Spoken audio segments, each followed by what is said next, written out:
for today's return demonstration, the first procedure that I will going to do is all about application of anti-embolism stocking.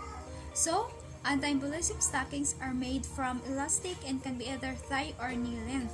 So the purpose of this is to promote supplementing the action of muscle contraction by venous return from the legs, and also it prevents deep vein thrombosis in the immobile client. So the materials or equipment that I'm going to provide to the client in this procedure. So the first is the stockings. It is available in knee-high and thigh-high length, and then measuring tape to assess the correct size of stocking, then the baby powder or talcum powder, and then the towel or waterproof pad if applying the powder. And then there are some considerations in doing this procedure. So the first one is the use of elastic anti-embolism stockings helps to prevent deep vein thrombosis or DVT and pulmonary embolism by compressing the patient's superficial leg veins. And then this compression increases venous return by forcing blood into the deep venous system rather than allowing it to pool in the legs and form clots. And then elastic anti-embolism stockings provide equal pressure over the patient's entire leg, or a gradient pressure that is greatest at the ankle and decreases over the length of the leg. And then the order of a physician is required for the use of anti-embolism stockings, and frequent observation by the nurse is recommended.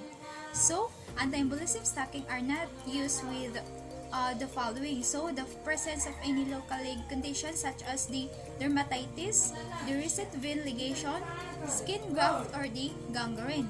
Then severe arteriosclerosis or other ischemic vascular disease or vascular gaps such as the massive edema of legs or pulmonary edema from congestive heart failure, and then the extreme deformity of leg. Next consideration is appropriate anti-embolism stocking size is selected prior to discharge from hospital or physician office according to a measurement of calf circumference and leg length from the heel to back of knee. Then apply the stockings in the morning, if possible before edema develops. So if the patient has been ambulating, ask him to lie down and elevate his legs for 15 to 30 minutes before applying the stockings to facilitate venous return. Then stockings should be laundered every 3 days, so launder as per manufacturer's instructions. Then patient should have alternate pair to wear while other is being laundered. So use scale to evaluate edema, then replace stockings when they lose elasticity. Then use alternative pressure device for patients with vascular disease.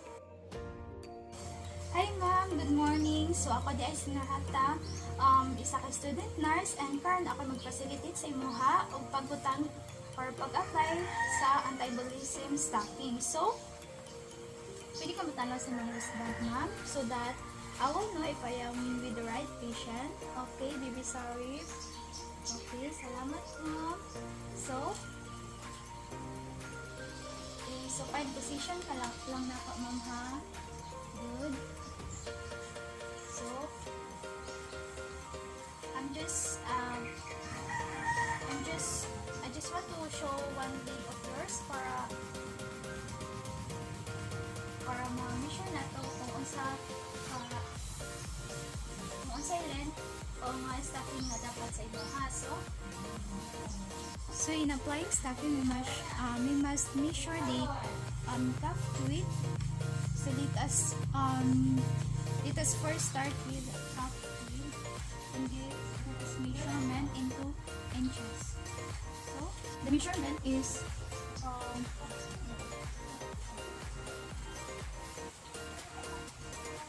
it's 11 inches. Then the next one is the back of the knee.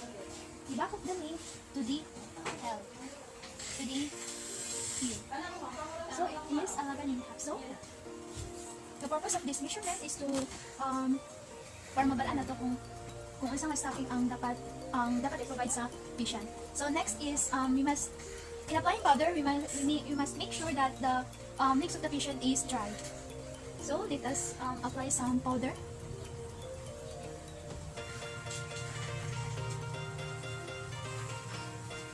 To apply the anti-embolism stocking. So in applying anti-embolism stocking, insert your hands, put your hands in the stocking, then pinch the heel of the stocking.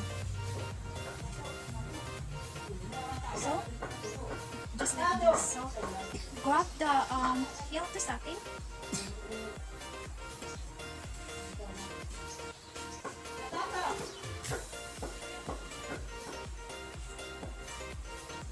So pwede siya i-stretch para dali pagsulod ang fits at patient.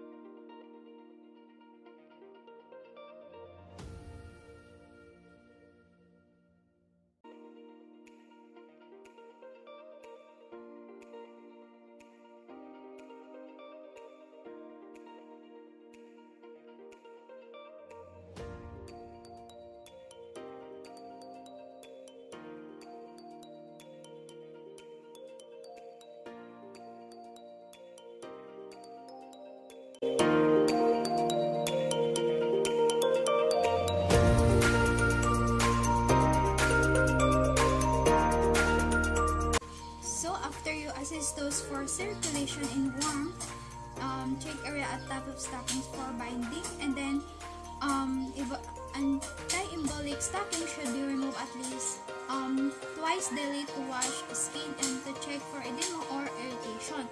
Then assess the effectiveness of the procedure. Then observe skin color for observe skin for color, temperature, sensation, swelling, and ability to move. Then if redness is present, instruct patient to leave stocking off for 1 to 2 hours until redness disappears. Then cleansing feet and legs and applying lotion is important to prevent skin breakdown. Then rubbing and massaging of legs should be avoided. So for documentation, document in patient's record condition of the skin, compliance of use of stockings, and comfort of stockings. Then report any change in patient's condition in the physicians. So there are some lifespan consideration in applying anti-embolic stocking. So for the infant or child, anti-embolic stocking are infrequently used in children. Then for adult, which is the obese client, so proper fitting of anti-embolic stocking is difficult in the obese client, and it requires special attention for areas of constriction and binding. So elastic or ACE bandages may be an alternative to provide anti-embolic protection in clients for whom. So, for some complication, arterial blood flow obstruction is characterized by cold and bluish stools, gastrointestinal beds, decreased or absent renal pulses, and leg pain or cramps. So, allergic reaction and skin irritation, and also the road sucking edges can cause excessive pressure and interfere with the circulation. So that's all for my return demonstration for applying anti-embolic stocking. So thank you so much, Ma'am.